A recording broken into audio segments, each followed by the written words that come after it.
is Johan Badenhorst, die prinsipaal vir Engele Volkers en ook die voorsitter by die Potchefstroom Sakekamer. Welkom by ons webwerf. Ons by die Sakekamer dien as 'n netwerkplatform vir die besighede van Potchefstroom. En ons is ook 'n kommunikasiepunt tussen die Potchefstroom besighede en die plaaslike owerhede. Daar's 4 maniere vir jou om betrokke te word. Die eerste manier is om 'n lid te word. Jy kan jou besigheid aansluit of jou nie winsgewende organisasie wat wel verniet is. Of jy kan deelneem in ons projekte.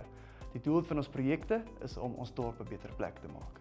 En dan het ons funksies wat 'n lekker manier is om te netwerk in ons dorp.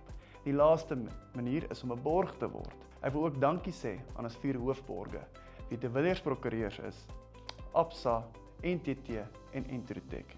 Indien jy belangstel om betrokke te word by die Potchefstroom Sakekamer, alles besonderhede is hieronder. En volg ons ook op sosiale media, dat jy kan sien wanneer ons projekte of funksies het.